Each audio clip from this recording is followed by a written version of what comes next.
अगर आपने 40 रुपये इन्वेस्ट किए हैं तो आपको कितने पैसे आएंगे? 80 रुपये। एग्जैक्टली।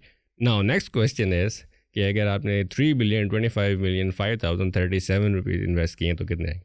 अब इसके लिए मुझे कैलकुलेटर निकालना होगा। Machine learning is basically a set of tools that you use to make sense of the data. And within machine learning, which is most popular, one of the buzzwords these days is neural networks. इंसान जब कब्र में लेटता है या उसको कब्रिस्तान में डालते हैं तो that's not death. For me, if you stop being happy, that's when the death happens. And unfortunately, जब मैं यूनिवर्सिटीज़ के अंदर जाता हूँ, स्कूल्स के अंदर जाता हूँ, तो मैं देखता हूँ कि children they are dying.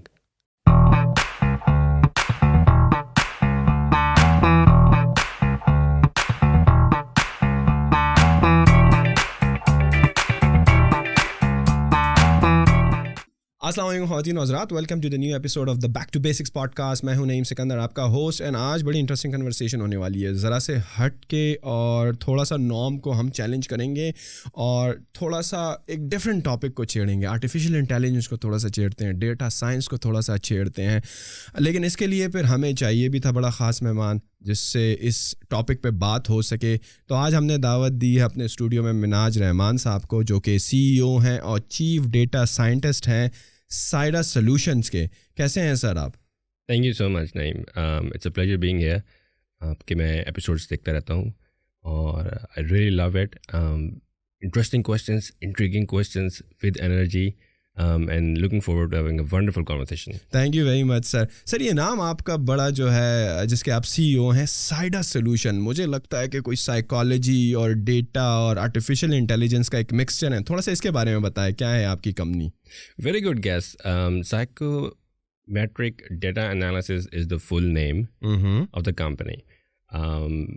Like you said, psychology, data analysis, data science is all put together in one word. So what my company does, it's a very unique and interesting field in which you combine social sciences with computer sciences, with data scientists, neuroscience, and behavioral analysis. And what we do is, let's play an interactive game. Instead of, giving you a bookish definition of what I do, हम एक game खेलते हैं. अगर आपने एक नया business start किया, अगर आपने पहले दिन 10 रुपये इन्वेस्ट किए और आपको 20 रुपये का प्रॉफिट हो गया, उसके बाद 20 रुपये इन्वेस्ट किए, 40 रुपये का प्रॉफिट हो गया, 30 रुपये इन्वेस्ट किए तो 60 रुपये का प्रॉफिट हो गया. In that series, following that logic, अगर आपने 40 रुपये इन्वेस्ट किए तो आपको कितने पैसे आएंगे? 80 रुपये. Exactly. Now next question is कि अगर आपने 3,25,05,037 रुपीज़ इन्वेस्ट किए तो कितने आएंगे? अब इसके लिए मुझे कैलकुलेटर निकालना होगा. And that's not important at all. The reason is कि जब आप स्केल के ऊपर लेके जाते हैं चीज़ों को, तो उस वक्त ह्यूमन इंटेलिजेंस जो है, दैट्स नॉट एनफ. हमारा ब्रेन इतने तेज़ी से काम नहीं करता कि वो बिलियंस और मिलियंस की कैलकुलेशन कर सके. तो जो डेटा साइंस का फील्ड है, that basically is all about data. कि आप जब स्केल के ऊपर चीज़ों का एनालाइज करते हैं, उनकी सेंस मेकिंग की कोशिश करते हैं, अपने बिजनेस के जो ट्रेंड्स हैं, जो पैटर्न्स हैं, जो बाइंग बिहेवियर है, उसको जब आप एनालाइज करते हैं तो आपको भी डेटा साइंस की ज़रूरत पड़ती है. And there is a complete hierarchy of that, like we were talking before, कि इन टर्म्स के दरमियान बड़ा एक ना कन्फ्यूजन है. AI क्या है, मशीन लर्निंग क्या है, डेटा साइंस क्या है. So anything, let me burst the bubble for once and for all, कि AI is anything कि जो काम ह्यूमन बींग्स करते हैं वही काम अगर आप मशीन्स को सिखा दें. In the simplest form, calculator is an artificially intelligent machine. Computation humans being का काम था, लेकिन उन्होंने कैलकुलेटर को ये सिखा दिया कि मैथमेटिकल ऑपरेशंस किस तरह से करना है. तो उसके बाद ये जो ऑपरेशंस हैं उसको किस तरह से लार्ज स्केल डाटा पे इम्प्लीमेंट करना है, that's where we need data science. Any operations that we perform on data are part of data science. अब जो टूल्स हैं जो हम यूज़ करेंगे डेटा साइंस के अंदर, उनकी फर्दर क्लासिफिकेशंस है. Machine learning is basically a set of tools that you use to make sense of the data. And within machine learning, which is most popular, one of the buzzwords these days is neural networks. And neural network is a small component of machine learning. And within neural networks, if you have different layers, अगर आपने एक network बनाया है, we will talk about what layers are. तो अभी के लिए जब 2 से ज़्यादा layers एक नेटवर्क के अंदर हों, तो that's called deep neural network. तो that's what my company does. Artificial intelligence की बहुत सारी फील्ड्स हैं. कंप्यूटर विजन है, इसके बाद नेचुरल लैंग्वेज प्रोसेसिंग है, फिर ऑडियो डेटा है जो आप यूज़ करते हैं अगर आपके पास घर में अमेज़ॉन एलेक्सा है या गूगल असिस्टेंट है या एप्पल सिरी है, तो you speak a command and it fulfills it for you. तो how it actually does that कि आपकी वॉइस को लेके उसने उसको मैच किया जो उसके पास कमांड्स की लिस्ट है और फिर उसको एग्जीक्यूट किया. That's actually done by something called natural language processing. तो जितने भी ह्यूमन सेंसेस हैं वो हम इस स्टेज के ऊपर आ गए हैं एवोल्यूशन के कि हम उन सेंसेस को मशीन में रेप्लिकेट कर सकते हैं. तो what I do specifically is use psychographics and we are going to talk about demographics and what psychographics are. तो I use deep learning to collect psychographic information from customers और फिर उनके ऊपर हमने उस इंफॉर्मेशन को हमने सेल्स और मार्केटिंग में किस तरह से यूज़ करें. That's what I do briefly.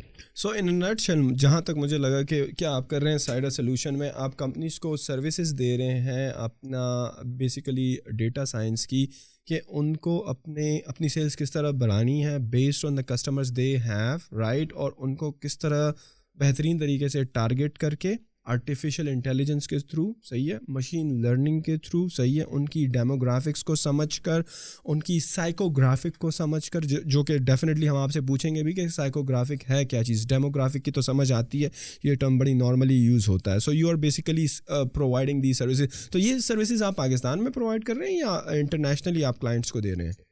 Actually this is the first time ever कि मैं पाकिस्तान के किसी पॉडकास्ट के ऊपर उर्दू लैंग्वेज में पॉडकास्ट कर रहा हूँ. All my services are outside Pakistan.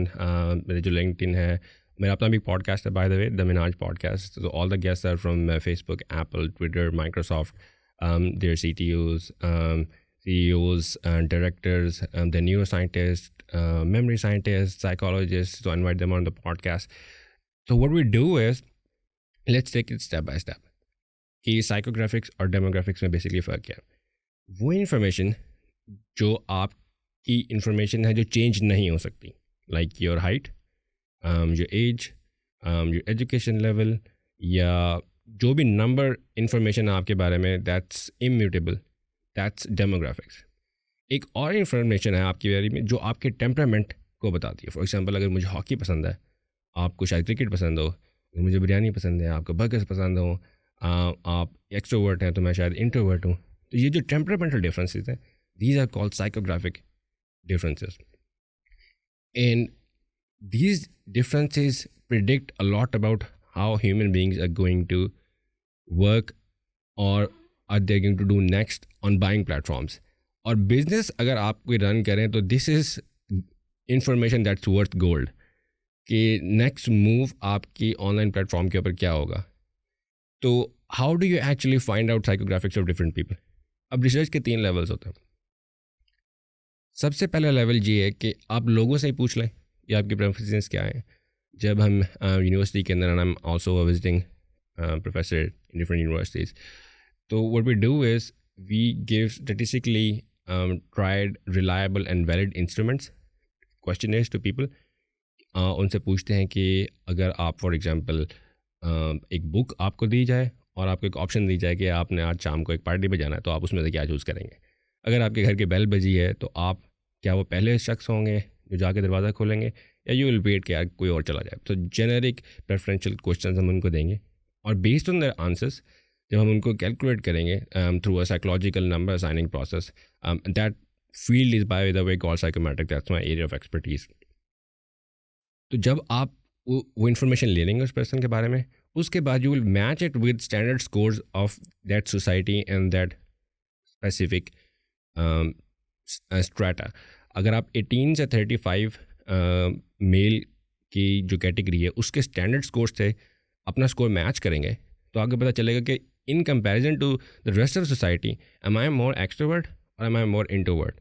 तो that's a spectrum by the way also. कुछ लोग लगते हैं कि हम लोगों को लेबल कर रहे हैं कि यार आप एक्सट्रोवर्ट हैं और आपकी कोई इंट्रोवर्ट साइड नहीं है, इंट्रोवर्ट है तो आप एक्सट्रोवर्ट, आपकी कोई साइड नहीं है. ऐसी कोई बात नहीं है. That's a spectrum between 0 to 100. You could be 70% extrovert, 30% introvert. You could be 40% introvert, 60% extrovert. So that's a possibility. So once you have this information, what you can do is you can match that profile of yours with all other people on the same platform which share this patterns of activity that you have. And this is why when you go on Facebook आप अक्सर देखते हैं कि आपको friend recommendation आ रही है, किसी group की रिकमेंडेशन आ रही है, या किसी पेज की रिकमेंडेशन आ रही है, प्रोडक्ट की रिकमेंडेशन आ रही है. तो that's how they match people with their personality types. And to do this mathematically होता ये है कि आपका जो मैंने नंबर बेस्ड इन्फॉर्मेशन कलेक्ट की है, इसको मैं मैथमेटिकल एक्सप्रेशन में चेंज करूँगा. इसको वेक्टराइजेशन भी कहते हैं, इसको हम मैथमेटिकल एक्सप्रेशन भी कहते हैं कि जब उनको कन्वर्ट करते हैं मैट्रिकल फॉर्म में और फिर हम उसको मैच करते हैं बाकी लोगों की वेक्टराइज्ड इन्फॉर्मेशन के साथ. तो that's one way. Second way is, and that's bye the way academic, जो हम यूनिवर्सिटी के अंदर रिसर्च वगैरह करते हैं, पेपर्स लिखते हैं, तो हम ये टूल यूज़ करते हैं. अब अगर फेसबुक के ऊपर है तो फेसबुक अपने 1 बिलियन यूज़र्स को क्वेश्चनर तो दे नहीं सकता कि आप बैठ के 150 क्वेश्चन 300 क्वेश्चन बैठ के फिल करें, उनके पास टाइम नहीं है. So instead what we do is we find out their behavior patterns on Facebook. And ये रिसर्च जो फर्स्ट टाइम स्टार्ट हुई थी वो 1915 में स्टार्ट हुई थी. अमेरिकन आर्मी ने एक पर्सनैलिटी टेस्ट डिज़ाइन किया था जिसमें वो ये चाह रहे थे पता करना कि इस टाइप की पर्सनैलिटी वाले बंदे को हम कौन सी ऐसी जॉब है आर्मी के अंदर जिसके अंदर हम उसको फिट कर सकते हैं कि जो उसकी पर्सनैलिटी से मैच करे. क्योंकि as you know one of the largest source of loss in corporate sector is hiring the wrong people. और अगर आप शुरू से ही किसी बंदे की पर्सनैलिटी को असेस करके उसको उसकी matching job, for example introvert है तो उसको ऐसी जॉब दें जहाँ पे वो लोन काम कर सके, जहाँ पे वो फोकस कर सके, जहाँ पे उसको इंट्रैक्शन लोगों के साथ ना करना पड़े, तो he will most generally like that job. अगर एक्सट्रोवर्ट है तो उसको सेल्स की जॉब दें या उसको मार्केटिंग की जॉब दें, कोई ऐसी जॉब जिसके अंदर वो खुश रह सके. तो एक तो पोर्शन उसका ये है कि वो आपको मैच करता है और इसके ऊपर 100 साल की रिसर्च हो चुकी है. 1915 से अब 2022 आ गया. तो so we have such a vast literature कि हर पॉसिबल फील्ड के अंदर उन लोगों ने पेपर्स पब्लिश किए हुए हैं. फॉर एग्जांपल अगर आप इंट्रोवर्ट है तो कौन सी कैरियर्स आपके लिए बेस्ट हैं, कौन सी रिलेशनशिप्स आपके लिए बेस्ट हैं, किस टाइप की personality would be better soulmate for you, let's say a relationship. फिर एकेडमिक परफॉर्मेंस किन लोगों की अच्छी होती है. ओवर द लाइफ टाइम आपकी पर्सनैलिटी में क्या चेंज आता है. बच्चे हैं, अगर 15 साल की उम्र में उन्होंने टेस्ट किए हैं तो 65 साल की उम्र में क्या वो पर्सनैलिटी टाइप रहेगी या नहीं रहेगी, कौन से एस्पेक्ट्स हैं जिसके अंदर ज़्यादा चेंज होगी. We know from a fact कि जब आप एज ज़्यादा हो जाती है तो ओपननेस टू एक्सपीरियंस जो है ना वो कम हो जाता है. थोड़ा एक्सट्रोवर्जन है थोड़ी वो भी कम हो जाती है क्योंकि एनर्जी नहीं रहती ओल्ड एज के अंदर के लोगों के साथ जल्दी मिले, न्यू रिलेशनशिप फॉर्म करे. ये तो एस्पेक्ट्स चेंज होते हैं. तो इसी तरह we have such a vast literature and reliably we have this information from cross country samples, सारी दुनिया में डिफरेंट कंट्रीज से लिए, multi age samples, different ages के सैम्पल्स हमारे पास, डिफरेंट जेंडर सैम्पल्स हमारे पास डिफरेंट एजेस के. This is such a reliable test in theoretical literature कि we can not deny this. And specifically जो उसकी यूजेज है फिर कॉर्पोरेट वर्ल्ड के अंदर, दैट्स वेरी इंटरेस्टिंग. फिर अब दूसरे जो स्टेज है वो है बिहेवियरल डेटा का, जो फेसबुक में आपको जिस तरह से बता रहा था कि फेसबुक इसी तरह सजेस्ट करता है. Now interesting part is the business value. 98% of Facebook's revenue comes from ads, 82% of Twitter's revenue come from ads, 84% of Google's revenue comes from ads. Now to be able to be so good at it, आपको जो behaviour है लोगों का उसको analyse करना, उसको match करना और right ads at the right time आपको सजेस्ट करना इतना इंपॉर्टेंट है कि उसके बगैर आपका बिजनेस चल नहीं सकता. This is why these companies are so good at finding people जो मैच करेंगे आपकी आइडियल कस्टमर प्रोफाइल से. And this is why they are earning so much money out of this. This science is unbelievable कि आप किस तरह से mathematically जो है ना कन्वर्ट कर सकते हैं अपने बिहेवियर को और फिर आप मैच कर सकते हैं डिफरेंट कस्टमर्स को फॉर एग्जांपल अगर आप एक शॉप के ऊपर है, ऑनलाइन शॉप के ऊपर, यू नीड शूज़।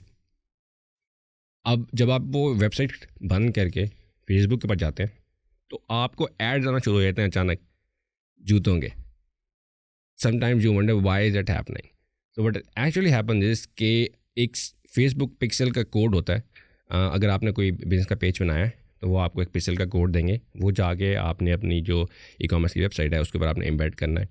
तो द मोमेंट कोई बंदा उस वेबसाइट को विजिट करेगा और उसके बाद वो अपने फेसबुक के ऊपर लॉगिन करेगा, तो उसी वेबसाइट के जो ऐड हैं, जो प्रोडक्ट्स हैं, अगर आपने फेसबुक के ऊपर लगाए हुए हैं तो वो आपको शो होना शुरू हो जाएंगे। From a human psychology perspective that's interesting कि अगर आपने कार्ट में कोई प्रोडक्ट ऐड किया हुआ है और विद इन 4 आवर्स आपको वो कंपनी रिमाइंडर भेज दे कि आपके कार्ट में इंफॉर्मेशन ऐड है तो आप इस ऑर्डर को प्रोसीड करें, देयर 60% चांसेस कि वो ऑर्डर गो थ्रू हो जाएगा और वो लोग वो ले लेंगे। So the importance of nudging people through AI is very important. 70% जो एड्स जब आप वेबसाइट से फेसबुक के ऊपर जाते हैं और आपको वही एड शो होने लग जाते हैं पिक्सल के ज़रिए, 70% time those ads become the reason कि आप वो प्रोडक्ट इवेंचुअली ले लेते हैं। अब आप ये समझे 70% का मतलब है कि अगर 10 कस्टमर्स विजिट करते हैं आपकी वेबसाइट पे, अगर आपके पास फेसबुक पिक्सल ना होता, आपके पास AI की नॉलेज ना होती, आपके पास एक्सपर्टीज़ ना होती, that means you are losing all 10 of those customers. ठीक है, अगर आपने फेसबुक के ऊपर वो पिक्सल्स इनकॉर्पोरेट किए हुए हैं तो your cells have increase 7 customers that wouldn't have bought your products, they did that through AI. So that has immense effect on how we do business. That's a revolutionized business. मैं ऐसे लोगों को यहाँ पे जानता हूँ पाकिस्तान के अंदर जिनकी सिंपल डिजिटल प्रोडक्ट्स हैं, they use artificial intelligence, they do understand the importance of deep learning in psychographics, और वो यहाँ से बैठ के ग्लोबली अपने डिजिटल प्रोडक्ट सेल कर रहे हैं। सिर्फ ये कि they know how to make cohorts and segments around the world based on knowledgeable information and understanding of data. Now your third level, that's where the story begins. That's very interesting and that relates with human biology and how we are built. अब 2 aspect हैं। एक जो मेरी company काम करती है that's psychographics, we do it from the business perspective. मेरा personal research interest है that's computational neuroscience. So how are we actually able to create artificial intelligence based on biological inspired model of computing. उसमें basically ये कि जिस तरह से आप मुझे अभी इस वक्त देख रहे हैं ना, तो आपकी जो राइट साइड की विजन है वो मुझे लेफ्ट साइड को देख रही है, जो लेफ्ट साइड की विजन है वो राइट साइड को देख रही है। तो व्हाट्स हैपनिंग कि जब लाइट सोर्स आपके रिटर्न में एंटर होता है वो आपकी ऑक्सीपिटल लोब होती है बैक की। तो brain has 4 parts. Front portion is called prefrontal cortex. उसके बाद जो डिसीजन मेकिंग और इंटेलिजेंस है that's a function of your frontal lobe.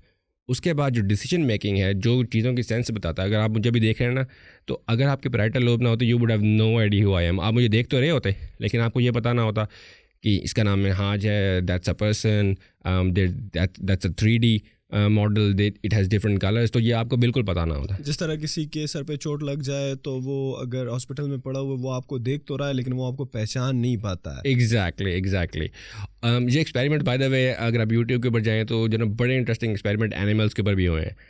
Unfortunately it's sad reality के हर साल तकरीबन 100 मिलियन एनिमल्स को हम जो है ना इंजर करते हैं टेस्टिंग के लिए और ड्रग्स बनाने के लिए, जो फिर इवेंचुअली हमारे ऊपर यूज़ होती हैं। It's a very horrible process. आप उनके ऊपर वेट गिरा के उनकी स्पाइनल कॉर्ड्स को तोड़ते हैं, फिर उनको बर्न करते हैं, फिर उनको डिफरेंट मेडिसिन डाल के चेक करते हैं। एक्चुअली 70% ऑफ नोबेल प्राइजेज जो मेडिसिन में दिए गए हैं उनका ताल्लुक इन एनिमल एक्सपेरिमेंट से ही है।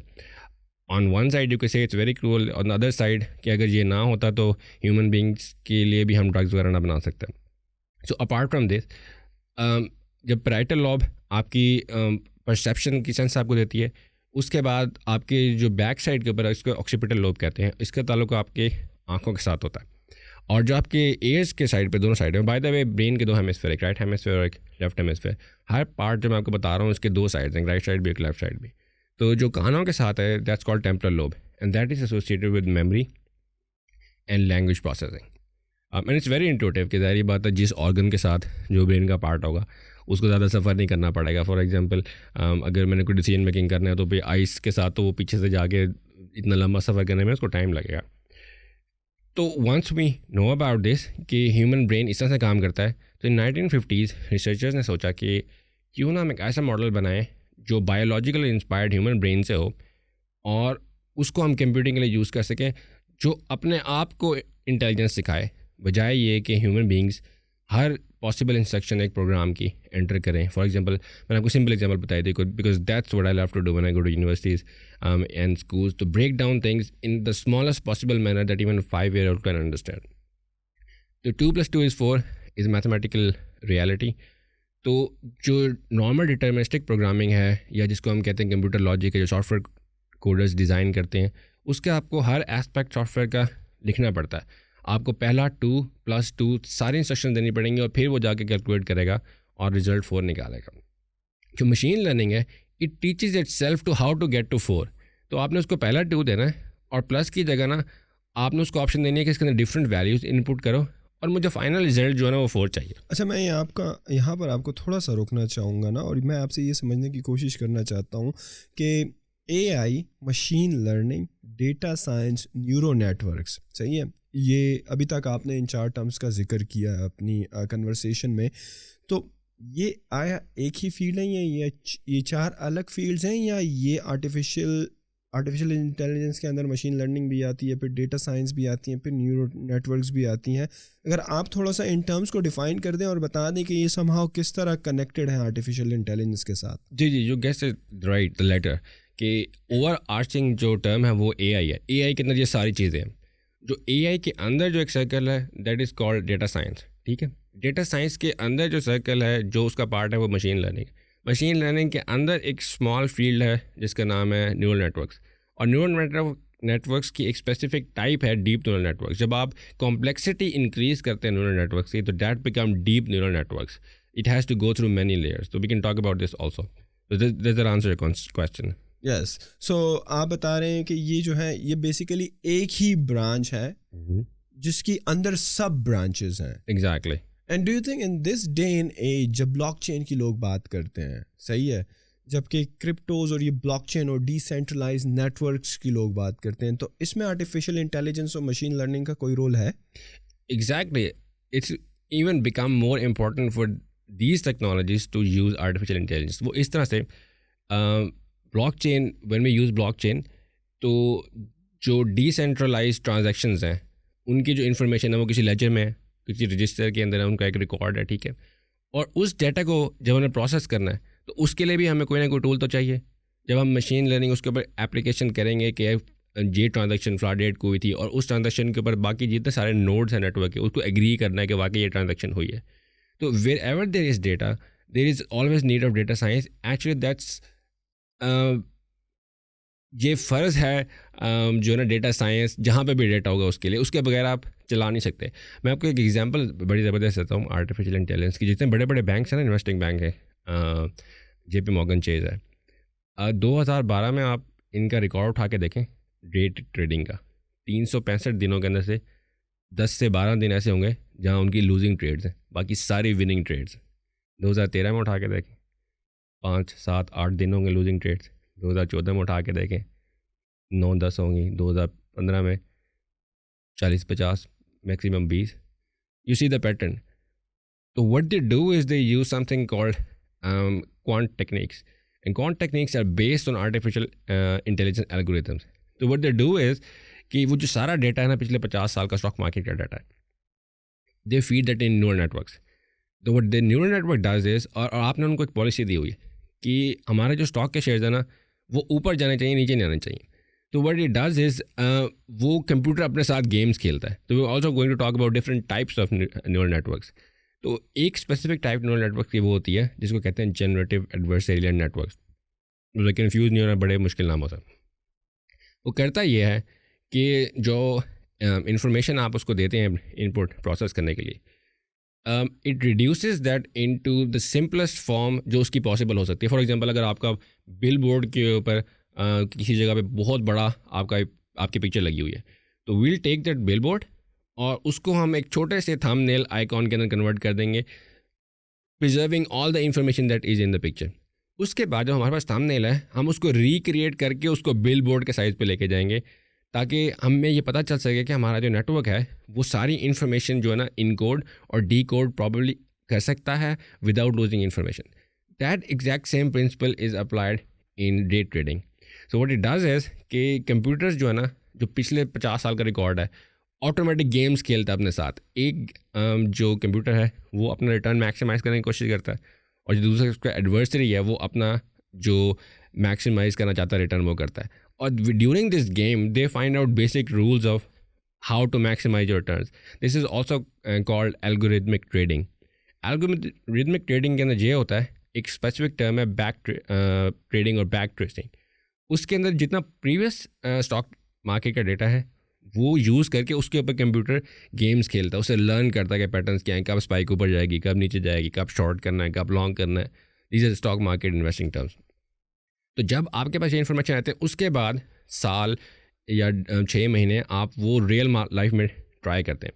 तो on my podcast I have guest from wall street. So I remember ETF के एक मैनेजर, आई थिंक $25 million का वो एक फंड मैनेज कर रहे हैं, Vivek, in New York. So what he does is कि he is a content analysis. तो वो बैक ट्रैकिंग करके वो सारी इन्फॉर्मेशन उन्होंने जो पिछले 50 साल से गेन की है उसको फिर 6 महीने टेस्ट करते हैं कि यार ये हमें प्रॉफिट दे रही है नहीं दे रही, उसका रिटर्न कितना है. अगर वो वाली स्ट्रैटेजी सही काम कर रही है, उसके रिटर्न सबसे ज़्यादा है, तो वो उसको फिर लॉन्ग टर्म इंप्लीमेंट कर देंगे ऑटोमेटिक ट्रेडिंग के लिए. अगर कोई उससे अच्छी स्ट्रैटेजी आ गई तो वो उसको रिटायर करके वो यूज़ कर लेंगे. तो क्रिप्टो के अंदर और ब्लॉकचेन के अंदर तो ये मस्ट है कि आप जो है ना डेटा एनालिसिस के ज़रिए ये पैटर्न फाइंड करें कि ये जो ट्रांजेक्शन के पैटर्न्स हैं ये किस तरह से हो रहे हैं. मैं आपको एक बड़ी इंटरेस्टिंग स्टोरी सुनाता हूँ. पीछे CNN इनसाइडर एक कंपनी है, it was a famous scandal कि $40 million उन्होंने साइबर सिक्योरिटी का एक इशू हुआ था, तो उन्होंने वो दिया था, ब्राइब दिया था हैकर्स को कि आप हमारा डाटा जो है ना लीक ना करें, हमें वापस कर दें, हम आपको $40 million देंगे. तो that payment was done through bitcoin. अब हुआ ये कि जब बिटकॉइन आपने ट्रांसफ़र कर दिया उन हैकर्स को, तो you had some kind of way to track that money through all the way to those hackers. तो उन्होंने क्या किया कि वो उन्होंने ट्रैक करके ना इवेंचुअली वो पैसे उन्होंने वापस किसी तरीके से ले लिए. अब अगर हमारे पास ये ट्रैकिंग की पॉसिबिलिटी ना होती थ्रू मशीन लर्निंग, तो देयर वाज नो वे कि हम उनको हैक कर सकते, क्योंकि प्लेटफॉर्म तो डिसेंट्रलाइज्ड है. किसी को क्या पता क्या हो रहा है, गवर्नमेंट तो कंट्रोल कर नहीं रही, कोई सेंट्रल बैंक या सेंट्रल एक्विटी है तो है नहीं, इंस्टीट्यूशन तो है नहीं जो गाइड करेगा. यहाँ पे अगर आप किसी कंपनी में, स्टेट बैंक में या किसी बैंक में फ्रॉड करते हैं, सारा रिकॉर्ड स्टेट बैंक के पास है, वो निकाल लेगा कि यहाँ पे यार कुछ हैंकी बैंकी लग रही है, इनको मैं वो करता हूँ, एनालाइज करता हूँ, उनके ऊपर एक कमीशन बिठाते हैं, और अगर आपका कसूर निकला था तो यू विल बी फाइंड और your licence will be revoked और थिंग्स लाइक दिस. बिटकॉइन में तो ऐसा कोई चक्कर नहीं है, वहाँ पे तो डिसेंट्रलाइज है. लेकिन उन्होंने कोई ऐसा मैकेनिज्म निकाला कि वो जो 40 मिलियन थे वो ऑटोमेटिकली उनको जो है ना वो वापस हो गए. अब without this capacity to find out through machine learning कि किस तरह से ये जो पैसे हैं ट्रांसफ़र इस कंपनी को हुए हैं, किस चैनल से गए हैं, you whatever method they use, they would have no idea. So this is very important in today's day and age के आप मशीन लर्निंग को एज अ प्रॉस्पेरस करियर जो है ना इसको न सिर्फ चूज़ करें. For example look at the salary statistics. Data science is the top 10 growing and sexiest field according to the Gartner. It's been published in Forbes also. कि अगर आपकी एवरेज US सैलरी $50,000 और $60,000 है, जो beginning salary of data scientist है is $150,000 upwards. अगर आप बड़ी कंपनी के लिए काम करें, फेसबुक, अमेजोन, माइक्रोसॉफ्ट, गूगल वगैरह, तो that can go above also. तो उनके डिफरेंट लेवल्स हैं, L1, 12, 6. Why would a company पे 3 times एक ऐसे एम्प्लॉई को जो बिगिनर है, जो नेशनल एवरेज सैलरी से भी 3 times है, अगर वो उनके लिए प्रॉफिटेबल नहीं है? Data science is the scientist is the brain of your organisation.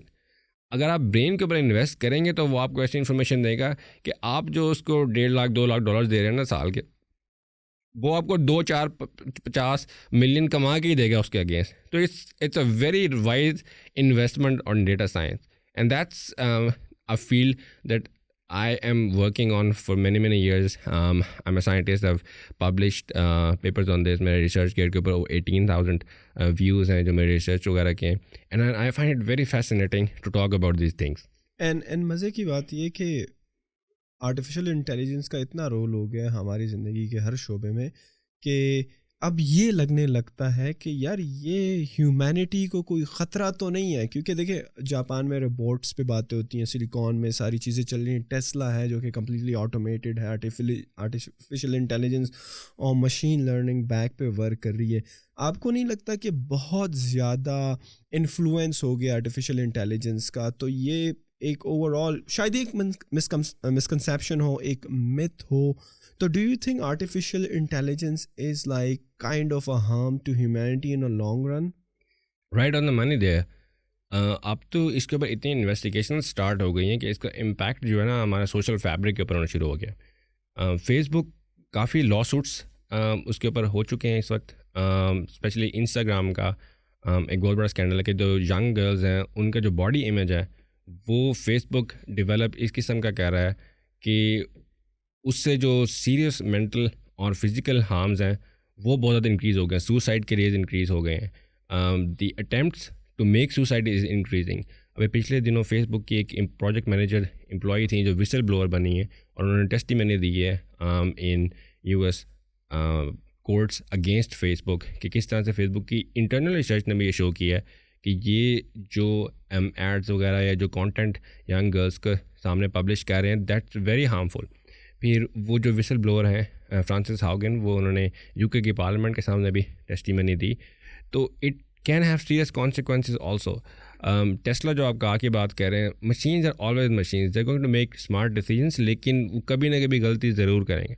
तो एक ऐसा भी केस आया जिसमें टेस्ला ने एक जो रास्ते में चलता हुआ शख्स था उसको जो है ना बगैर ब्रेक लगाए उसको रन ओवर कर दिया, that happen.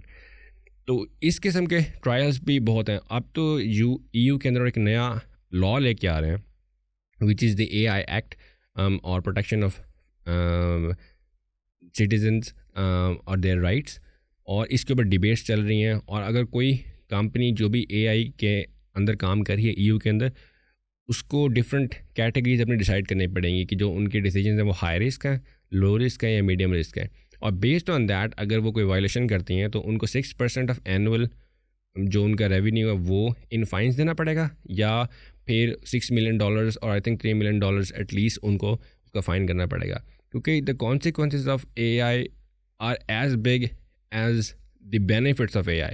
That's a perennial question. अब आप लिबरल से पूछेंगे तो कहेंगे यार that's a progress, that's a natural progression of human species. अगर आप कंजर्वेटिव से पूछेंगे तो वो कहेंगे that's eroding societies and killing our natural fabric of society.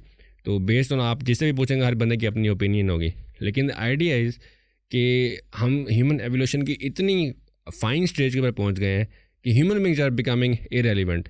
अब एक ही घर में ये होता है कि 4 कमरे हैं, 4 लोग अपने अपने कमरे में बैठे मोबाइल पे लगे और एक दूसरे से बात भी मोबाइल पे चल रही है। कभी कभी हमारे घर में भी होता, ऊपर वाला कहता है हाँ भाई खाना बन गया, तो जब बन जाए तो नीचे आके खाना खा लेंगे फिर ऊपर चले जाएंगे। What do you think, can we make it eventually safe? Like artificial intelligence का जिस तरह जा रहा है, आपने बताया कि विसल ब्लोअर जो फेसबुक का उन्होंने कहा कि यार इंटरनली किस तरह यूज़ होता है, after all these government step in, जितने भी प्रिकॉशनरी मेजर्स वो लें, what do you feel, can it be safer in a long run? देखिए हर चीज़ डिपेंड करती है आपकी will to change it. If you have the will to change it you can do it. लेकिन अगर आपकी गवर्नमेंट इंस्टीट्यूशंस आपकी सोसाइटी एक पेज के ऊपर हैं और उसको चेंज करना चाह रहे हैं for the better of everyone, only then that can happen. ये जो साइलोड डिसीजन मेकिंग प्रोसेसेस है ना, ये इसके लिए एक हर्डल इटसेल्फ है। हमने अपने बच्चों को किस तरह से प्रोटेक्ट करना है, हमने अपने वर्कर्स को किस तरह से प्रोटेक्ट करना है, एट द सेम टाइम हमने उनको इन्फॉर्म किस तरह से करना है, फ्यूचर ट्रेंड्स के ऊपर नई स्किल्स किस तरह से देनी है, नई नॉलेज किस तरह से देनी है। That's a very fine line. आपको डिसाइड करना है कि आपकी लाइन कहाँ पे है। ये डिसीजन मैं आपके लिए नहीं ले सकता, आप मेरे लिए नहीं ले सकते, कोई तीसरा बंदा हम दोनों के लिए नहीं ले सकता। और ये जो फाइन लाइन है ना, no one knows which is the best line, लेकिन हमें ये पता है कि ये हार्म कर रही है। For example in case of Instagram, girls are committing suicide and psychologically अगर आप डेटा देखें, यूनिवर्सिटी ऑफ वाशिंगटन ने एक बड़ा अच्छा ना टूल बनाया हुआ है ऑनलाइन, जिसके अंदर सारी दुनिया के जितने भी मुल्क हैं उनका जो डिजीज़ का डेटा है वो वहाँ पे पड़ा हुआ है, साइकोलॉजिकल भी और फिज़िकल भी। तो आप देखें जो हाई इनकम कंट्रीज है ना, वहाँ पे जो इश्यूज़ हैं they are very different. Depression, anxiety, stress, borderline, Alzheimer, इस टाइप की चीज़ें. जो लो इनकम कंट्रीज़ हैं उनके अंदर इश्यूज़ बेसिक फिजिकल नीड्स के हैं. TB, malaria, infectious diseases, things like that. So what we found out is कि जब आप एवोल्यूशन की लैडर पे चढ़ते जाते हैं ना, जब आपका जीडीपी हायर हो जाता है प्लस $5,000 या अबव देन दैट, उस वक्त जो है ना आपकी प्रायोरिटीज़ और आपके ज़िंदगी के मसाइल तब्दील होने शुरू हो जाते हैं. There was a research paper, it's a very interesting research paper in India. उन्होंने ये किया कि एक गरीब गांव में गए तो यहाँ पे जो पावर्टी लेवल है उससे भी नीचे लोग रहते थे. उसमें ना उन्होंने उनके ब्रेन स्कैन्स वगैरह किए, उनसे साइकोमेट्रिक इन्फॉर्मेशन ली. उन्होंने देखा कि इनको ना एक ख़ास लेवल के बाद ना स्ट्रेस होता ही नहीं है. They don't become depressed, they don't become anxious, they've gotten used to this life. ठीक है. लेकिन यही चीज़ यूएस के अंदर, स्कैंडिनेविया के अंदर, ऑस्ट्रेलिया के अंदर, जितनी वेस्टर्न कंट्रीज हैं, they become extremely anxiety and depress because they can afford to talk about these things. कि यार ये एक लग्जरी है मेंटल हेल्थ. यहाँ पे जब आपने सुबह उठ के काम पे जाना ना, तो आप कुछ करेंगे तो शाम को आपने पेट भरना है, तो उसके लिए एंग्जाइटी डिप्रेशन के जो ना रूम नहीं है. तो ये टूल है ना, it's a very good insight. अब ये भी डाटा साइंस के ज़रिए बिल्ड हुआ है. उन्होंने सारी इन्फॉर्मेशन इकट्ठी की है वर्ल्ड हेल्थ ऑर्गेनाइजेशन के थ्रू, सारी दुनिया की, उसको एक टूल के अंदर डाला है जहाँ से आप फिर एनालाइज कर सकते हैं कि यार रिच वर्ल्ड के क्या प्रॉब्लम है, गरीब वर्ल्ड के क्या प्रॉब्लम्स हैं, इनको मिटिगेट किस तरह से किया जा सकता है. अब जो आपका क्वेश्चन था कि क्या हम एआई के जो हार्म्स हैं उनको मिटिगेट कर सकते हैं. अब मसला ये है कि जब आप ये बात करते हैं मिटिगेट करनी, तो वो किसके लिए? हमारे जैसे मुल्कों के लिए, ये वेस्टर्न कंट्रीज़ के लिए, या मिडिल इनकम कंट्रीज़ के लिए? हर बंदे का आंसर डिफरेंट होगा. लेकिन the will to change it is very important because what you're doing is you are taking the life of your offspring. और मुझे और तो किसी का नहीं पता, एटलीस्ट मैं अपनी फ्यूचर जनरेशन को उस पोजीशन में नहीं देखना चाहता कि वो टेक्नोलॉजी के बेनिफिट्स के बजाय टेक्नोलॉजी के विक्टिम्स बन जाए. अच्छा, मिनहाज भाई, मैं थोड़ी सी कन्वर्सेशन को डाइवर्ट करूँगा ना, थोड़ा सा अपनी यंगस्टर्स के पर्सपेक्टिव में ना, और अपना जो हमारा एजुकेशनल सिस्टम है, जिस तरह मैं अक्सर ये बात करता होता हूँ कि जब हम एफएससी हमने किया तो उस वक्त हम चाह रहे थे कि हम बैचलर्स में क्या करें. सही है, हम इस चीज़ की तलाश में होते हैं कि भाई स्कोप किस चीज़ का है, ताकि उसमें हम पढ़ाई करें, ताकि at the end of 4 years जब हम यूनिवर्सिटी से निकलें, ताकि हम कहीं पे प्लेस हो जाए, हमारा करियर बने और हम लाइफ एंजॉय कर सकें in terms of the money we make through our jobs, right, through our careers. तो आप क्या समझते हैं कि आजकल के इस दौर में, जबकि artificial intelligence, machine learning, robotics अपने अरूज पर है और the future is that way, blockchain and what not, right, तो आप क्या समझते हैं कि हमारी यूथ को कौन से करियर पाथवेज चुनने चाहिए, और आया पाकिस्तान में जो करियर पाथवेज की आप बात करेंगे सबसे पहले वो हैं भी या नहीं? Very good question, and I think even before that question there is another question.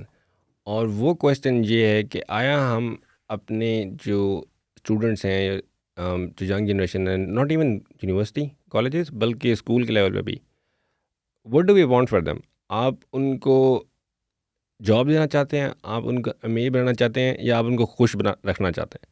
क्योंकि that has unfortunately become a choice now. जब हम छोटे थे तो आपका भी शायद एक्सपीरियंस रहा होगा कि लड़की है तो डॉक्टर, लड़का है तो इंजीनियर, और इसके अलावा जो भी है उनका बस यही काम है कि कज़नों से इंस्पायर होना है जो इंजीनियर्स हैं या डॉक्टर्स हैं, और माँ बाप से रोज़ाना बेइज्जती कि देखो उसके इतने नंबर आए हैं, तुम्हारे कोई नंबर नहीं आए, पढ़ते नहीं हो, ट्यूशन रखवा रहे हैं. That's a consistent source of stress. और ये मैं बड़ी एक पेनफुली बात कर रहा हूँ, मेरा अपना पर्सनल भी एक्सपीरियंस रहा है कि इंसान जब कब्र में लेटता है या उसको कब्रिस्तान में डालते हैं, तो that's not death for me. If you stop being happy, that's when the death happens. And unfortunately जब मैं यूनिवर्सिटीज़ के अंदर जाता हूँ, स्कूल्स के अंदर जाता हूँ, तो मैं देखता हूँ कि children they are dying. Intellectual curiosity ख़त्म हो गई है, नंबर्स की रेस लगी हुई है, दौड़ लगी हुई है, जॉब्स की रेस लगी हुई है, फ्रेंडशिप की रेस लगी हुई है, यूएस में जाना है, कनाडा में जाना है, ऑस्ट्रेलिया में जाना है. सोसाइटी ने गोल्स बनाए हुए हैं कि ये होगा, तो एक चेकलिस्ट बनाई हुई है, यहाँ पे गाड़ी भी हो गई, घर भी हो गया, और अच्छी जॉब भी हो गई, शादी भी हो गई, बच्चे भी हो गए. ये इस चेकलिस्ट को पूरे करोगे बाकी सोसाइटी के, तो तब तो इज़्ज़त है, वरना नाकाम हो और सारी ज़िंदगी उसी जो ना शर्मिंदगी के साथ जीते रहोगे. तो पहले तो आप ये डिसाइड करें कि आप स्टूडेंट्स को क्या देखना चाह रहे हैं. आप उनको एक प्रोडक्टिव, क्यूरियस, इंटेलेक्चुअल और हार्ड वर्किंग ह्यूमन बीइंग्स देखना चाह रहे हैं, या आपने उनसे चेकलिस्ट पूरी करवानी है? क्योंकि मेरी वो ऑडियंस है ही नहीं चेकलिस्ट वाली। तो अगर चेकलिस्ट पूरी करवानी है तो फिर जो है ना, आप किसी स्कूल कॉलेज के अंदर जाके ना उनसे बात करें। मेरा जो ऑडियंस ग्रुप है वो ऐसे क्रिएटिव, अनऑर्थोडॉक्स, इंटेलिजेंट स्टूडेंट्स हैं जिनके अंदर क्यूरोसिटी है, एक फायर है, बर्निंग क्वेश्चंस हैं, जो अनफॉर्चुनेटली आजकल जो स्कूल का और कॉलेज का कल्चर है, क्वेश्चनिंग की सेंस ही वो मार देते हैं। टीचर्स अलाउ ही नहीं करते बच्चों को क्वेश्चन करना। उनको लगता है कि ये पर्सनल रिजल्ट है हमारी, कि अगर हमें ये नहीं आएगा तो बच्चा क्या कहेगा, टीचर को तो खुद आता ही नहीं है। अच्छा, एक ये बड़ा कॉन्सेप्ट है कि लोग समझते हैं कि टीचर का काम टीच करना होता है। Absolutely wrong. ये जो नया कॉन्सेप्ट सारी दुनिया में जो पेडागॉजिकल प्रिंसिपल है यूनिवर्सल, वो ये है, टीचर इज़ अ फैसिलिटेटर। मैं आपको इंस्पायर तो कर सकता हूँ, मैं आपको बुक्स दे सकता हूँ, मैं आपको स्टोरीज बता सकता हूँ कि किस तरह से अप्लाई हुई है ये जो नॉलेज आप पढ़ रहे हैं दुनिया में, what change it has made for the world. अगर आप काम कर रहे हैं बायोलॉजी के अंदर, तो आपकी जो रिसर्च है किस तरह से उसने ग्लोबल पॉवर्टी को ख़त्म किया है, या किसी ख़ास जो डिजीज़ है उसको ख़त्म किया। For example, polio is becoming disease that is almost eradicated from the world. तो दैट्स योर अचीवमेंट। तो आपको ज़रूरी नहीं है कि आपको डॉक्टर हो तभी आपको वो सेंस ऑफ प्राइड हो। अगर आप एक बायोलॉजिस्ट भी हैं, आपने कोई एक्सपेरिमेंट करके कोई ऐसी ड्रग डिस्कवर की है, या कोई ऐसा वायरस डिस्कवर किया है, या कुछ भी ऐसा किया है जिसने कॉन्ट्रीब्यूशन दी है, you are a star for me. तो इस किस्म के जो बच्चे हैं ना, I talk to them. Actually this is the first time ever in Pakistan के मैं आपके शो के ऊपर और किसी भी पाकिस्तानी शो के ऊपर आया हूँ face to face. One, you know, most of my audience, my podcast is for 10 countries। India से बहुत सी कंपनी है जिनके मैं एडवाइजरी बोर्ड के ऊपर हूँ, उनको मैं मेंटोर करता हूँ। And India as a culture, क्योंकि वहाँ पे 50 साल 70 साल से उनकी जो एक डायस्पोरा है वो यूएस में है, सिलिकॉन वैली में। तो उन्होंने जो अपनी बैंगलोर के अंदर अब उन्होंने एक बनाई है, अपना एक आईटी का पूरा सेक्टर बनाया है। तो these kids are very professional, क्योंकि उनके जो मेंटोर्स हैं वो पहले ही वहाँ से बैठे हुए हैं। उनकी प्रोफेशनलिज्म, उनकी लर्निंग की विल, और जिसे कहते हैं एक क्यूरोसिटी इतनी ज़्यादा है कि आई विश कि, और एक साइज़ का भी शायद डिफरेंस है, इस वजह से पाकिस्तान से मुझे इतने ज़्यादा वो नहीं आती। अभी मैंने कोई महीना दो पहले यूएमटी के अंदर उन्होंने मुझे इनवाइट किया to give a distinguish lecture about, और उसके अंदर IEEE के तमाम जो 35-36 यूनिवर्सिटीज़ हैं पाकिस्तान में, तो उनको मैंने एक ओवर आर्चिंग डीप लर्निंग के ऊपर साइकोग्राफिक्स को यूज़ करते हुए एक लेक्चर दिया था। लेकिन it's very rare in Pakistan. I don't know why, कि हम क्यों नहीं चाहते कि जो हमारे रिसर्चर्स हैं जो ग्लोबली रिकगनाइज्ड हैं, उनको हम बुला के जो उनकी रिसर्च है वो उनके साथ शेयर करें। But in general the idea is कि जब आप स्टूडेंट्स की बात करते हैं ना उनको मोटिवेट करने के लिए, तो आप काइंडली ये भी देखें कि जो कैरियर्स उनके आप उनको बता रहे हैं वो उनकी पर्सनैलिटी से भी मैच करें। जो हैप्पीनेस है ना, उसके बगैर ना रिसर्च हो सकती है, ना उसके बगैर बिजनेस हो सकता है, ना उसके बगैर जॉब हो सकती है। तो पहले तो आप ये बात डिसाइड कर लें कि आपने चेकलिस्ट वाली ज़िंदगी नहीं गुजारनी, आपने एक खुश और प्रोडक्टिव ज़िंदगी गुजारनी है, और उस चीज़ के ऊपर काम करना जो आपका करने को दिल चाहता है। म्यूजिशियन बनना ना, बन जाओ। स्पोर्ट्स खेलनी है, स्पोर्ट्स खेल लो। अगर आपने मीम्स बनाने हैं ना, मीम्स बना लो। लोग लाखों करोड़ों मीम्स भी बना के कमा रहे हैं। आप डक्की भाई को देख लें, उनका टैलेंट ही यही है, और बड़ी अच्छी बात है, जो उनका दिल चाह रहा था वो उन्होंने किया। डॉक्टर बनाने के अगर लगा देते 4 साल मेडिकल कॉलेज के लिए, एंट्री एग्ज़ाम बार बार देते रहते, और फ्रस्ट्रेट अलहदा होते, और आखिर में फिर माँ बाप के लिए अजाब बन जाते। अच्छी बात है ना, जो करना था वो कर लिए। तो इसी तरह जो कैरियर AI और डेटा साइंस के हवाले से अगर आप जानना चाह रहे हैं, because that's my field of expertise, तो मैं इसके आगे बता सकता हूँ कि दिस इज़ द फ्यूचर। जो ब्रेन होता है ना किसी भी ऑर्गेनाइजेशन का, वो डेटा साइंटिस्ट ही होता है। 80% ऑर्गेनाइजेशन, और ये मैं इंटरनेशनल फिगर्स आपको बता रहा हूँ, 80% जो ऑर्गेनाइजेशन हैं वो उनके पास जितना भी डेटा है ना, उनको एनालाइज करने के लिए उनके पास कोई बंदा ही नहीं है। यानी उनके पास डेटा है, उनको पता नहीं है कि इसका मतलब क्या है, कोई पैटर्न्स नहीं है उसके अंदर, कोई ट्रेंड्स नहीं है, कोई इवन फेसबुक पिक्सल इंटीग्रेशन भी it's a very rare scale. बहुत कम बिजनेसेस को ऐसा पता है, और स्टार्टअप्स को तो बिल्कुल ही नहीं पता। तो मेरे पास जितने स्टार्टअप्स वगैरह आते हैं जिनको मैं मेंटोर कर रहा हूँ, या मैं एडवाइजरी बोर्ड्स के ऊपर है, तो आई टेल देम कि this is how you start building things from the scratch. क्योंकि अभी से आप ये कैपेबिलिटी उसके अंदर डालेंगे तो जो ओवर द टाइम आपका डाटा इकट्ठा होगा, आपको उसका मीनिंग समझ आएगा, आपको उसके पैटर्न समझ आएंगे। एंड टुडेज़ वर्ल्ड आपका जो कंपेटिटिव एडवांटेज है वो आता ही है टाइमली इन्फॉर्मेशन से है। अगर आपके पास किसी और कंपनी के मुकाबले में 10 मिनट भी पहले इन्फॉर्मेशन आ गई ना और आपने उसके ऊपर एक्ट कर लिया, दैट कैन मेक और ब्रेक यू। तो अगर आप डेटा साइंस फील्ड में आना चाह रहे हैं ना, और ये शायद सिर्फ कंप्यूटर साइंस और डेटा साइंस के हवाले से रेलिवेंट हो, बाकी किसी फील्ड से ना हो, सोशल साइंस से ना हो, वो ये कि डिग्रीज जो है ना करना चाह रहे हैं तो कर लें, लेकिन जो रिलेटिव इंपॉर्टेंस है ना डिग्री की, that's becoming less and less. If you studying in stellar university, Yale, Harvard, Stanford वगैरह से आप अगर आपने डिग्री को की हुई है, तो भी जब तक आप काम डिलीवर नहीं ना कर सकते, जब तक आपका प्रैक्टिकल एक्सपीरियंस नहीं है या आपके ने उसके अंदर कुछ पब्लिशिंग नहीं की हुई, तो you will not be a part of data science, because it's a very interdisciplinary field. और अब ये भी मसला है पाकिस्तान के एकेडमिक्स के अंदर ना, कि आप डिसिप्लिन चेंज नहीं कर सकते। अगर आपने सोशियोलॉजी के अंदर बैचलर्स किया है, आप मास्टर्स कंप्यूटर साइंस में नहीं कर सकते। अगर आपने मास्टर्स कंप्यूटर साइंस के अंदर किया है तो आप लॉ के अंदर पीएचडी नहीं कर सकते। सिर्फ यहाँ पे होता है और कहीं पे नहीं होता, सब ने ख़त्म कर दिया। क्योंकि एक बंदे का मल्टी डिसिप्लिनरी इंटरेस्ट तो होता है ना। अब अगर मैं आपको कहता हूँ आपका क्रिकेट में इंटरेस्ट है, तो ये तो नहीं है कि आपको हॉकी का कुछ नहीं पता, क्योंकि आप कहेंगे यार हॉकी में तो 2 प्लेयर खेलते हैं। अब इतना तो किसी को नहीं पता हो, को तो भोला नहीं होता कि उसको ये ना पता हो कि हॉकी के अंदर कितने प्लेयर्स होते हैं। तो ये जो रिस्ट्रिक्शंस हमने खुद अपने ऊपर लगाई हुई है ना, कि हमने एजुकेशन का एक कॉन्सेप्ट ऐसे बना दिया है कि बच्चों को तंग जो ना हमने करना है। अब 4 साल की बैचलर्स की डिग्री है, एक तो मुझे पहले ये समझ नहीं आता ये ग्रेड्स वाला क्या मजाक है। मतलब आपने एक बंदे को दूसरे के सामने ज़रूर बताना है कि ये तुम्हारे से ज़्यादा ये कम है, और वो सारी ज़िंदगी इसी लड़ाई में लगे रहते हैं। मेरा 4 आया हुआ है, मेरा 3.9 आया हुआ है। टीचर्स का भी जो है ना सर खाते रहते हैं, सर इसे मैंने तो पेपर इसकी तरह का किया था, तो मेरे तो 3.5 आए हैं, इसके 3.6 आए। मैंने कहा यार उससे क्या फ़र्क पड़ता है। ठीक है, एक तो ये ग्रेड वाली जंग भी बड़ा काम ख़राब करती है, लर्निंग की वो सलाहियत रहती नहीं है इंसान के अंदर।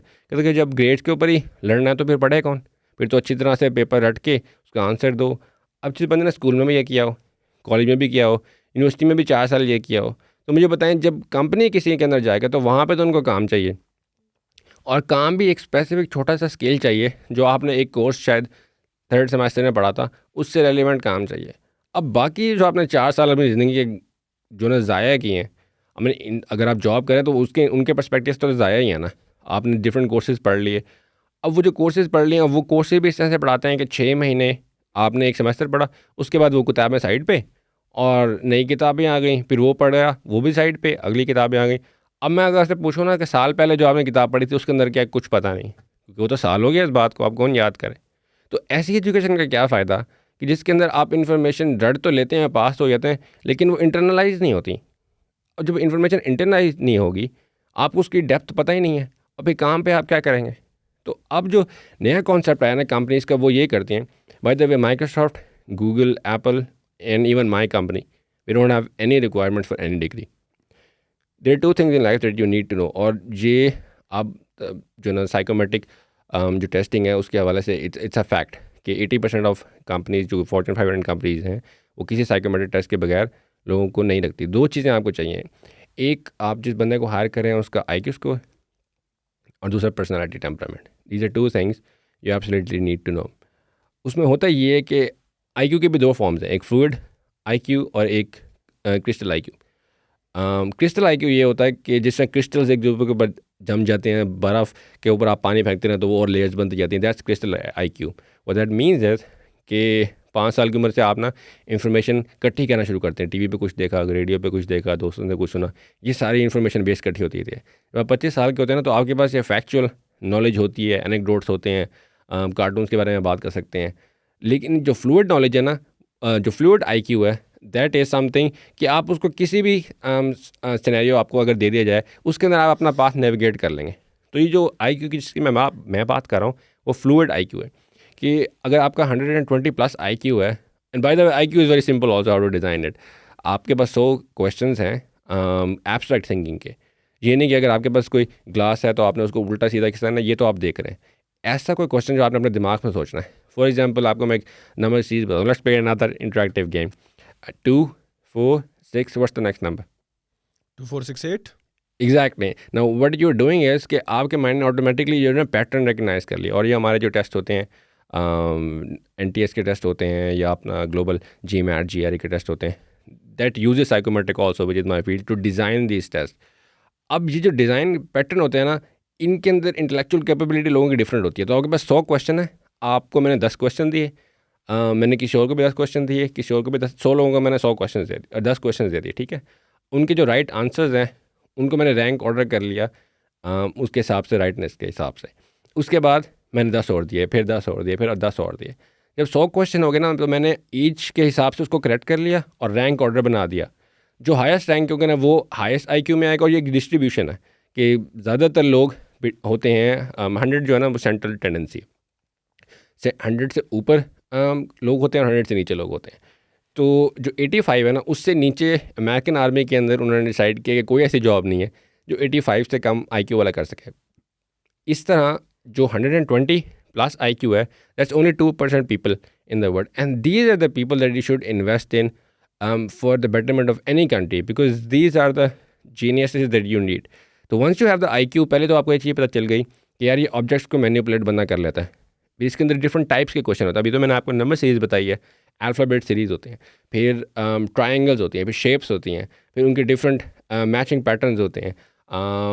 एक डीप कॉन्सेप्ट है साइकोलॉजी का, गेस्टल्ट साइकोलॉजी. उसके अंदर होता ये है कि आप इनकम्प्लीट शेप्स बनाते हैं और लोगों ने गेस करना होता है कि इसका पूरा पैटर्न क्या. फॉर एग्जांपल एक वॉज है, वॉज के आपने कर्व्स देखे होंगे. अब आप किसी बंदे से पूछते हैं कि ये वॉज है, अगर आप किसी एक और पर्सपेक्टिव से देखें तो ऐसा भी लगता है कि दो बंदे एक दूसरे की तरफ मुंह करके खड़े हुए हैं. तो that ability to perceive different patterns in normal pictures, that's also part of, और let's say predictive of IQ. तो जब आपके पास 120 प्लस के लोग हैं, उसके बाद आपने उनके पर्सनैलिटी टेम्परामेंट देखना, क्या ये एक्सट्रोवर्ट है या इंट्रोवर्ट है, इसकी नेचुरल इंटरेस्ट किस चीज़ के अंदर है, आया कि ये बुक्स में इंटरेस्टेड है, कॉम्प्लिकेटेड थ्योरीज के अंदर इंटरेस्टेड है, या पीपल्स पर्सन है. तो जब आपने ये एनालाइज कर लिया, दो चीज़ें आपके पास आ गई, इंटेलिजेंट बनना और टेम्परामेंटली स्टेबल बनना. जब आपके पास ये दो चीज़ें आ गई ना, you can teach them anything if that matches their temperament, and that's what the companies are doing. Overall उन्होंने एक टेस्ट बनाया हुआ है जिसको फिल्टरिंग टेस्ट कहते हैं. 2006 की बात है. आई थिंक टेलीनॉर उस वक्त नया नया आया था, फर्स्ट सेकेंड ईयर था उनका यहाँ पे. तो I was part of that, you know, I work in different companies, Telenor, Microsoft, TRG, Ericsson, many other companies. तो उनका जो ना हायरिंग प्रोसेस एग्जैक्टली यही था, and that was a very unique thing back in those days in Pakistan. तो first thing is कि they do a telephonic interview with you.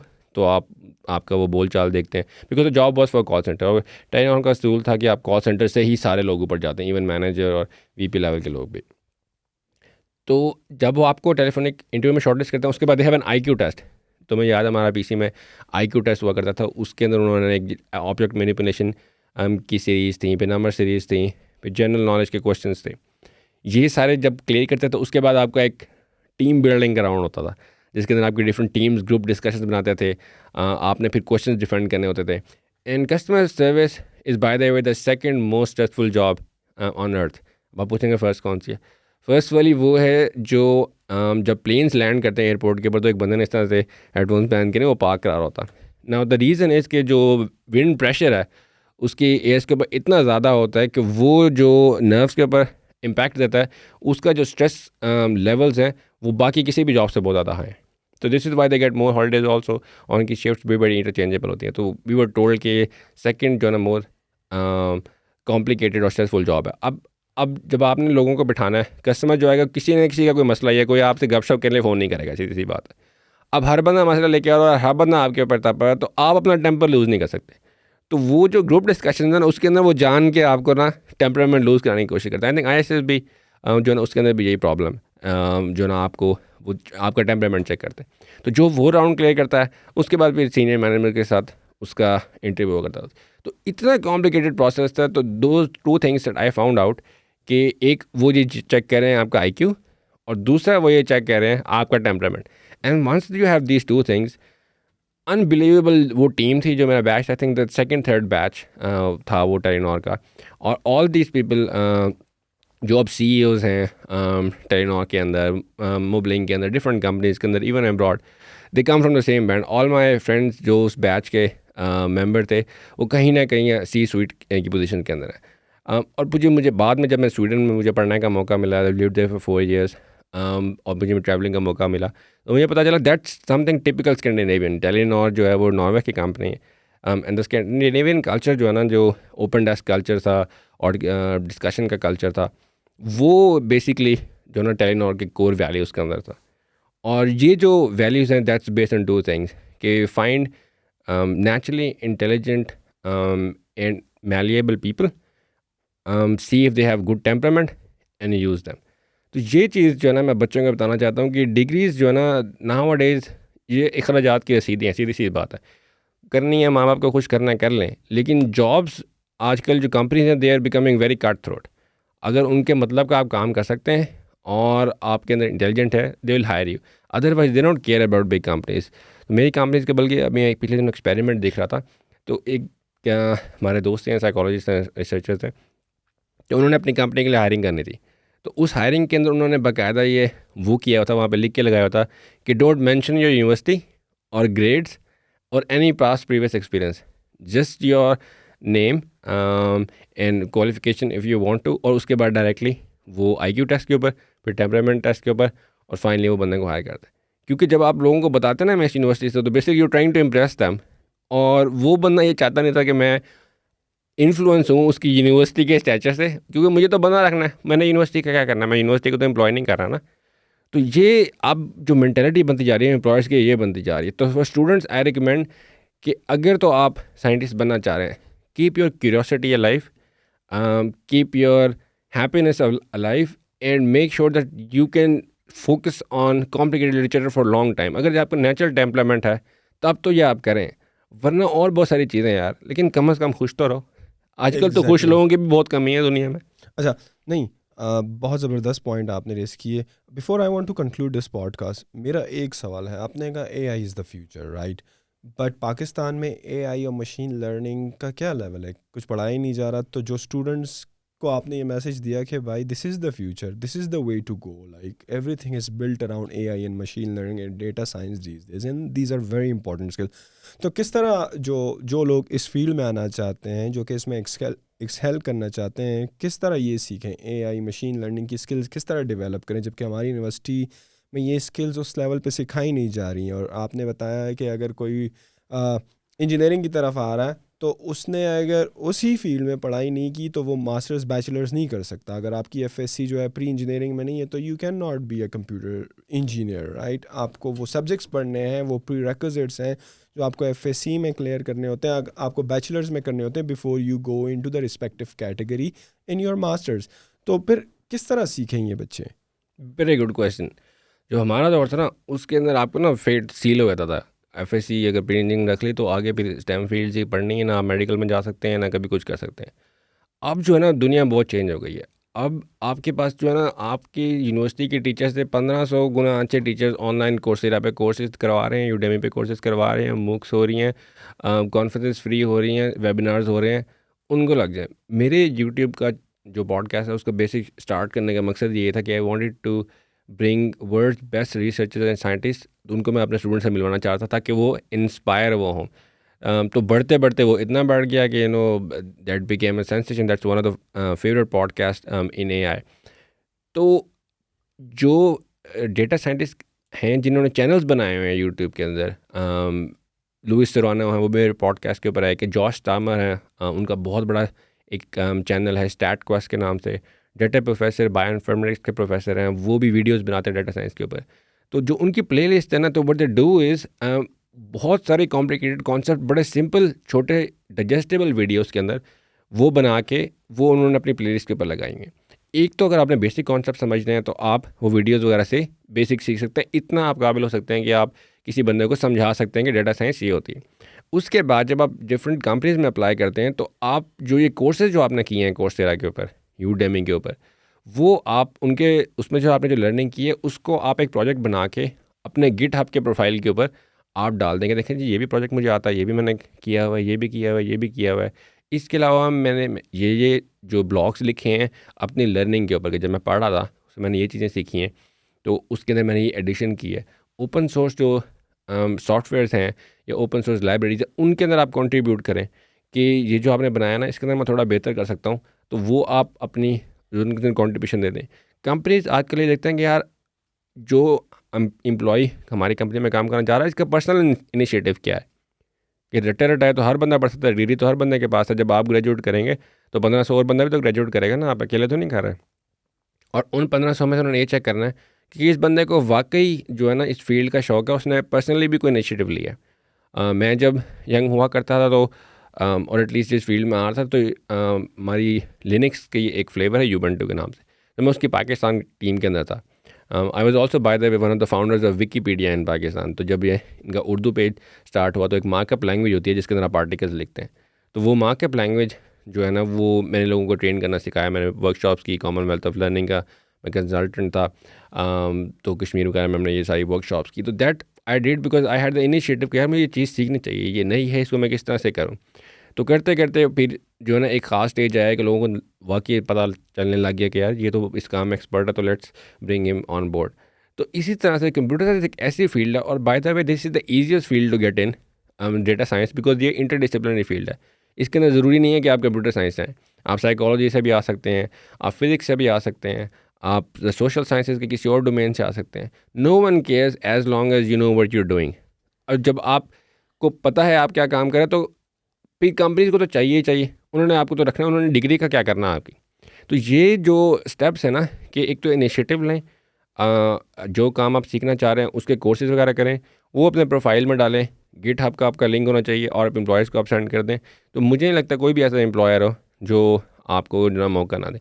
Internships कर लें डिफरेंट कंपनीज़ के अंदर, कि वो आपको वहाँ से सर्टिफिकेट मिल जाए कि वाकई इन्होंने ना अंडर सुपरविजन और सीनियर साइंटिस्ट काम किया हुआ है। तो that's a very open career these है। तो हमारे वाला दौर जो था ना दैट वाज टफ। आजकल के बच्चों के लिए बहुत ज़्यादा इजी है, स्पेशली ग्लोबली रीच करना। पहले तो हम बुक से पढ़ते थे, तो मेरा थोड़ा सा ये फ़ायदा हो जाता है कि जो बुक्स लिखते हैं मैं उनके साथ डायरेक्ट कांटेक्ट कर लेता हूँ, उनके साथ रिसर्च पेपर्स वगैरह लिख लेता हूँ। लेकिन जो नहीं भी पढ़ते उनके लिए भी आजकल ईजी हो गया है बुक के ऑथर्स को ईमेल करना, उनको लिंक्डइन के ऊपर ढूंढना, उनको फेसबुक के ऊपर ढूंढ लेना।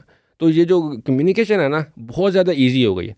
हमारा एक वो दौर भी था जब हमने इंटरनेट यूज़ करना शुरू किया, और स्क्रैच कार्ड मिलते थे PTCL के, वो लगे हुए हैं, वो करके 20-25 रुपए के कार्ड, वो घंटे बाद वो ख़त्म हो जाता था, फिर 5-5 मिनट बाद पेज लोड हुआ करता था, वो भी हमने दौर देखे हुए हैं। फिर MIRC के ऊपर हम चैट किया करते थे, वहाँ से एक ग्लोबल पर्सपेक्टिव मिला कि यार लोग तो दुनिया में यह काम कर रहे हैं, फिर उन्होंने लिंक देना, उसको पढ़ना। तो आजकल तो वैसे कोई मसला नहीं है, आजकल तो वैसे आपकी क्लासेस जूम के ऊपर हो रही हैं, आप लोगों को तो वैसे कोई मसला नहीं है ये सारी चीज़ें सीखने के लिए। तो मैं ये रिकमेंड करूँगा कि अपना ये कोर्सेज वगैरह करें, इनसे सीखें, सेल्फ लर्निंग करें और अपने पोर्टफोलियो में इसको ऐड करें। Thank you very much, Minhaj, for your valuable insights and time. And guys, I hope you like this video. And also, जो बातें इन्होंने की, I completely agree with him.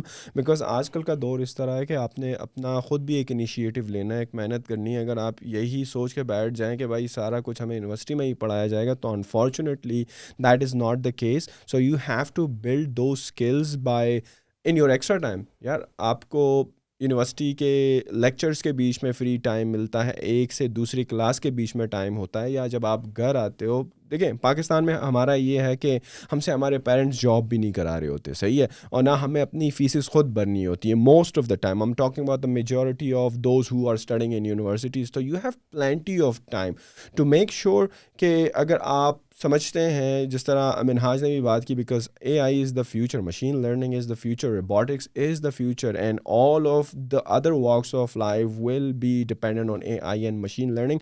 If you think that is something that you should be learning, make sure that you follow Minhaj suggestions. मैं description में भी उनके channel का link डाल दूंगा. मेक श्योर आप उनको फॉलो करें, उनके पॉडकास्ट देखें, बड़े इंसाइटफुल होते हैं, बड़े ज़बरदस्त गेस्ट को वो इनवाइट करते हैं, ना सिर्फ एकेडेमिया से बल्कि ट्विटर की. ये मुझे बता रहे कि ट्विटर की जो टीम है इनके साथ इनकी कम्युनिकेशन चल रही होती है, पॉडकास्ट पे बुलाते हैं. तो learn from the leaders in the industry. Thank you very much once again for watching this video. Make sure you subscribe to our YouTube channel as well, and share this video with your friends and family. Thank you very much once again.